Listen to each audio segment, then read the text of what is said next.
For today's project, I'm going to build a bench. It has a carved opening for it to fit around the top of a stone leg and some hand cut through mortises for the arch support to pass through. To get this project started, I'm going to get the most physically demanding part of the build out of the way, and that's dealing with the stone leg. This granite boulder was more than I could lift by myself, so I used an engine puller to get it out of the back of my truck.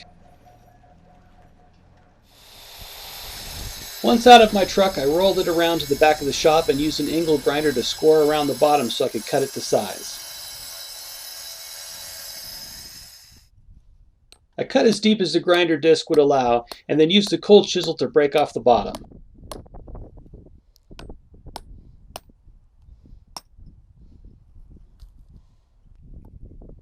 I wanted to make it light enough so a client could pick it up and move it around by themselves. So I started grinding out the inside of the rock with a 4-inch angle grinder. This was quite the workout and took a full day to completely grind out the inside of that rock. My arms grew 3 sizes that day. As I was posting progress pictures on Instagram, I got a friendly ribbing from the usual suspects on what possessed me to come up with such a crazy design. The jumping off point for this design came from an architect friend of mine, Eric Reinhold from 30x40 Design.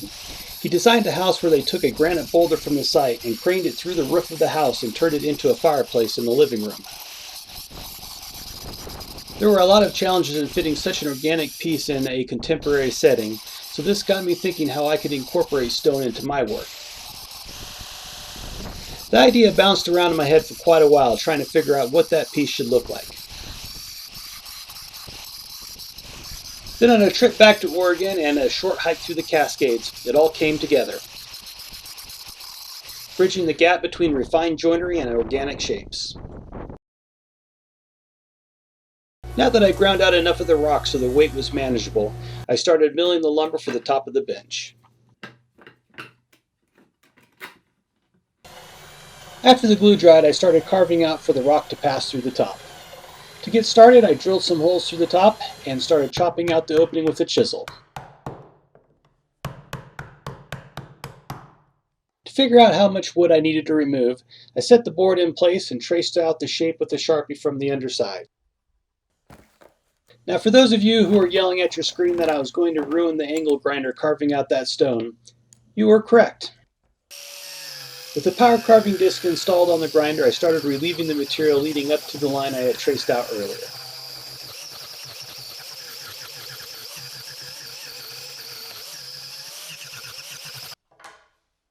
I test fitted as I went, using a mallet to tap on the top so the stone would dent the wood, leaving a mark showing where to grind.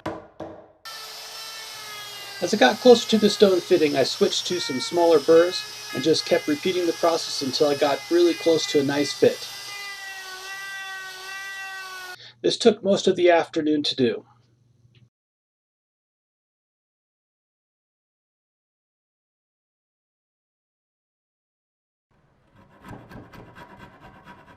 Once I was down to the final fitting, I switched to hand rasps and files, slowly removing material until I was happy with the fit.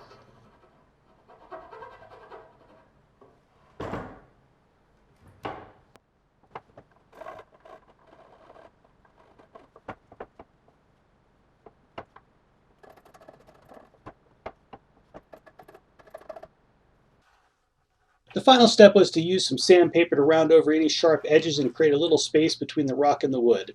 This will allow for some wood movement during seasonal changes. Now that the carving is taken care of, I moved on to gluing up the leg. Once the glue is dry, I set up a stacked dado head in the table saw to cut the tenon.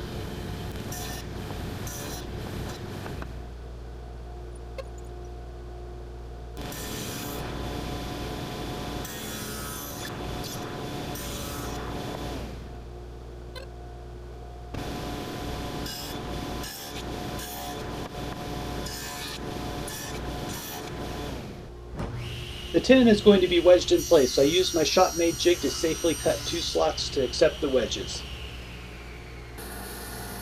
To add some visual interest to the leg, I used the bandsaw to cut a few tapers on it and cleaned up the saw marks at the joiner.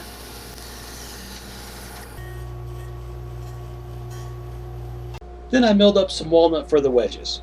To create the wedge shape in such a thin strip, I cut a notch in some scrap wood to help hold the piece in place while I used a hand plane to taper one end.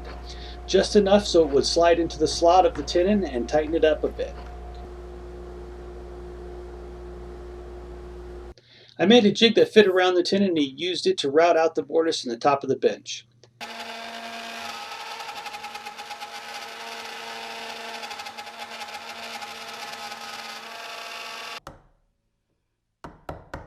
I squared it up with a chisel and did a quick test fit.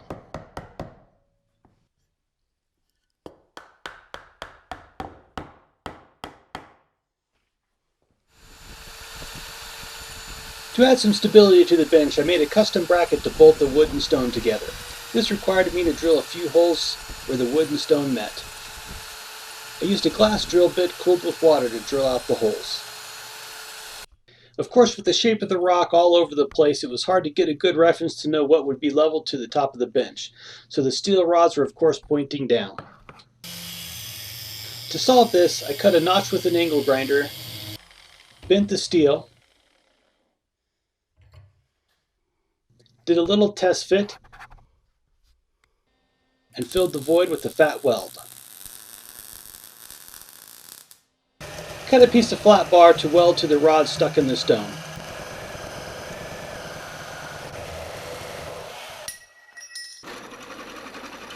Drilled some holes for bolts and welded it in place.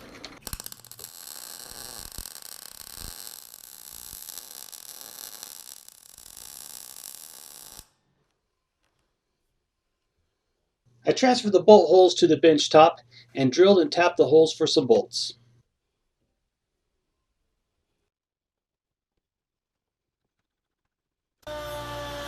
Now moving on to the arch. I made a quick bending form out of plywood and covered it with packing tape so the glue wouldn't stick to it.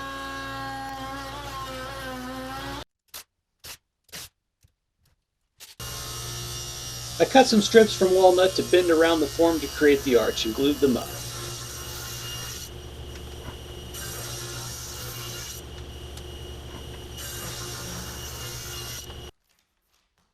When I glued them together, I made sure I kept them in the same order as I cut them so the grain would blend together, hiding the cut line.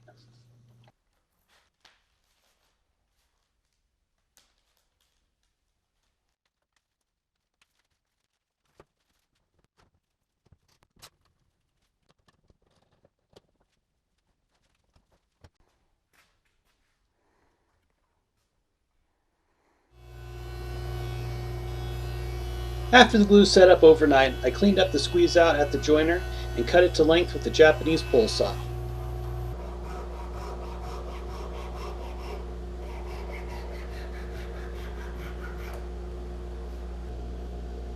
I scribed the angle of the leg onto the arch and cut the bulk of the material off at the bandsaw. Then using a hand plane and multiple test fits, I refined the angle until it fit snugly at the top and bottom.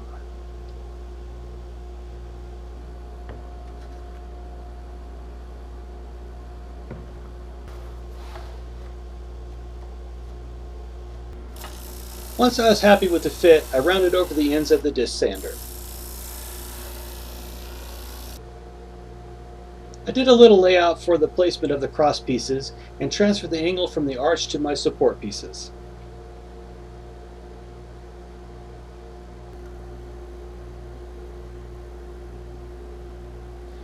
I finished laying out the through mortises and hogged out the bulk of the material at the drill press.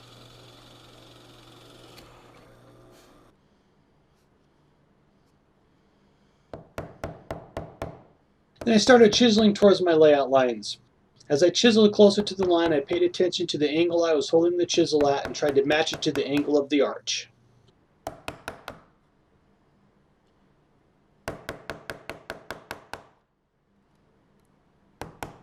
Working from both sides and a few test fits, I snuck up on the fit little by little, refining as I went until I had a nice tight fitting mortise all the way around.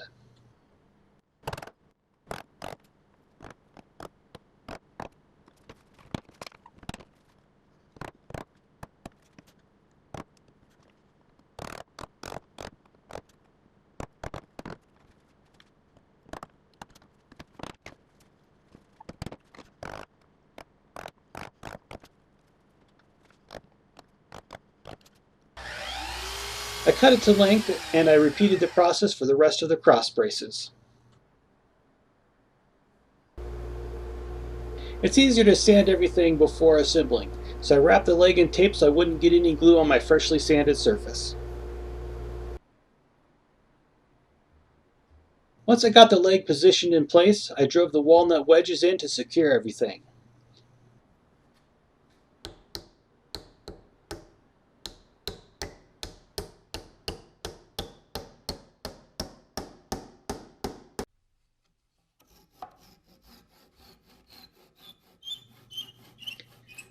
After the glue dried, I flush trimmed them with a pull saw and cleaned it up with a block plane.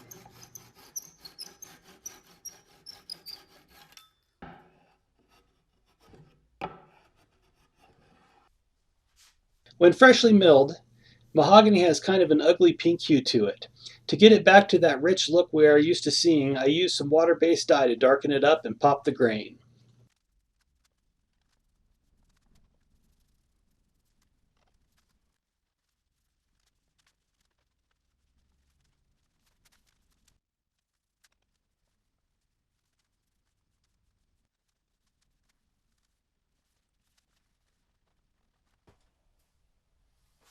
And before assembling the arch, I pre-finished all the parts.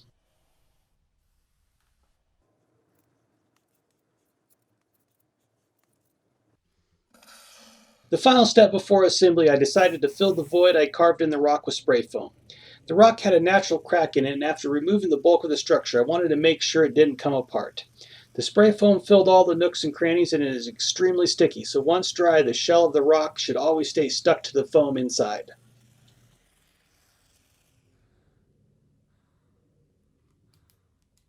I filled it up little by little so it wouldn't overexpand, breaking the stone apart. Once dry, I flush trimmed it off with an old saw.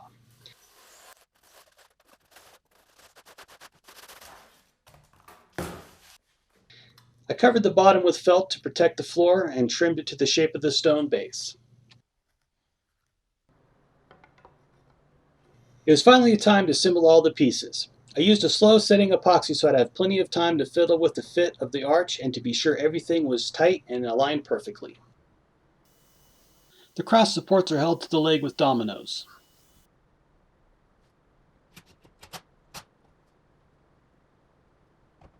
Since the arch was a hard shape to clamp, I used a screw to hold it in place while the glue dried. I then came back with some dowels to plug the holes and added a little decorative feature.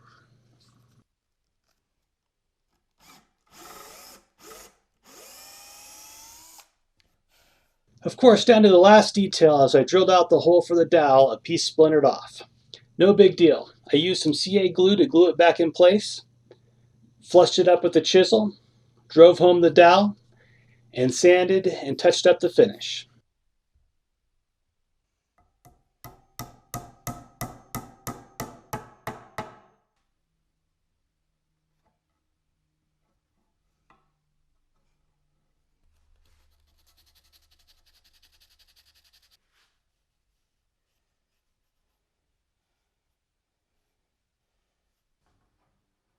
The last thing to do was to bolt it to the rock. It is really easy to over tighten and strip out a wood thread, so I generally only tighten it until the washer stops moving. This will ensure I don't strip the threads and that there is enough give that the wood can move without splitting the top. Thank you for making it to the end of the project. If you'd like to see what my upcoming projects are and what designs I'm working on, please join me over at Patreon. And if you're interested in architecture, please check out 30 by 40 Design. He has some great stuff going on over there, and it gave me the initial idea for this build. If you haven't already, click the subscribe button and hit the bell to be notified when the next video will be out.